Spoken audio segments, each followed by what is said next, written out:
ಕೋಮುಲ್ ನಿರ್ದೇಶಕರಾದ ಚಲುವನಹಳ್ಳಿ ಗ್ರಾಮದ ಡಿ ನಾಗರಾಜು ಅವರ 63ನೇ ಹುಟ್ಟುಹಬ್ಬವನ್ನ ಅವರ ನಿವಾಸದಲ್ಲಿ ಶುಕ್ರವಾರದಂದು ರಾತ್ರಿ ಅವರ ಅಭಿಮಾನಿಗಳು ಸಾವಿರಾರು ಸಂಖ್ಯೆಯಲ್ಲಿ ಆಗಮಿಸಿ ಹೂಗುಚ್ಛ ನೀಡಿ ಸನ್ಮಾನ ಮಾಡಿ ಪಟಾಕಿ ಸಿಡಿಸಿ ಶುಭ ಕೋರುವ ಮುಖಾಂತರ ಬಹಳ ವಿಜೃಂಭಣೆಯಿಂದ ಹುಟ್ಟುಹಬ್ಬ ಆಚರಣೆ ಮಾಡಿದ್ರು.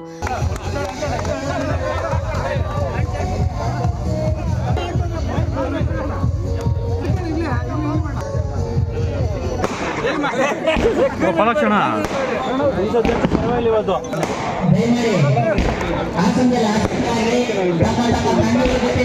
ಹುಟ್ಟುಹಬ್ಬದ ಕುರಿತು ಅಭಿಮಾನಿಗಳು ಮಾತನಾಡಿ, ತಾಲೂಕು ಸಮಾಜ ಸೇವಕರಾದ ಡಿ ನಾಗರಾಜ್ ಅಣ್ಣನವರು ಇದೇ ಗ್ರಾಮದವರು.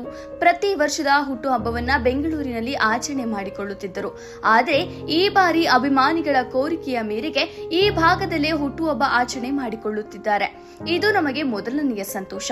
ಇವತ್ತಿನ ದಿನ ಶುಭ ಕೋರಲು ಈ ಮಟ್ಟಕ್ಕೆ ಜನಸಾಗರ ಸೇರಿರುವುದು ಅವರ ನಾಯಕತ್ವದ ನಿಷ್ಠಾವಂತ ನಡೆ. ಇನ್ನು ಈಗಾಗಲೇ ಅವರು ಕೋಮುಲ್ ನಿರ್ದೇಶಕರಾಗಿ ರಾಜಕೀಯದ ಗೆಲುವು ಸಾಧಿಸಿದ್ದಾರೆ. ಇದೇ ರೀತಿ ರಾಜಕೀಯದಲ್ಲಿ ಇನ್ನಷ್ಟು ಎತ್ತರಕ್ಕೆ ಬೆಳಗಲಿ. ಅವರ ಜೊತೆ ನಾವಿದ್ದೇವೆ. ನಮ್ಮ ಸಹಕಾರ ಅವರಿಗೆ ಸದಾ ಇರುತ್ತದೆ.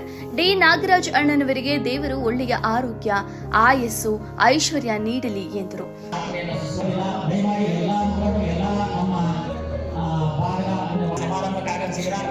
ಎಲ್ಲರಿಗೂ ಸಹ ಈ ಒಂದು ಕಾರ್ಯಕ್ರಮದ ಪರವಾಗಿ ನಮ್ಮ ನಾಗರಾಜ ಒಂದು ಸಮಾರಂಭವನ್ನು ನಮ್ಮ ಲಕ್ಷ್ಮೀ ಸಾಗರ ಕೃಷ್ಣೇಗೌಡನವರು ಒಂದು ಈ ಕಾರ್ಯಕ್ರಮದಲ್ಲಿ ಸಮಾಜ ಸೇವಕ ಸಿಎಂಆರ್ ಶ್ರೀನಾಥ್, ಕೋಮುಲ್ ನಿರ್ದೇಶಕರಾದ ಪಾಲಾಕ್ಷಗೌಡ, ಜೆಡಿಎಸ್ ಹಿರಿಯ ಮುಖಂಡರುಗಳಾದ ಮಣಕನಹಳ್ಳಿ ನಾಗರಾಜ್, ಕಡಗಟ್ಟೂರು ವಿಜಯಕುಮಾರ್, ತಿರುಮಲೇಶ್, ಸ್ಥಳೀಯ ಗ್ರಾಮ ಪಂಚಾಯಿತಿ ಸದಸ್ಯರು, ಜೆಡಿಎಸ್ ಕಾರ್ಯಕರ್ತರು ಸೇರಿದಂತೆ ಇತರರು ಹಾಜರಿದ್ದರು.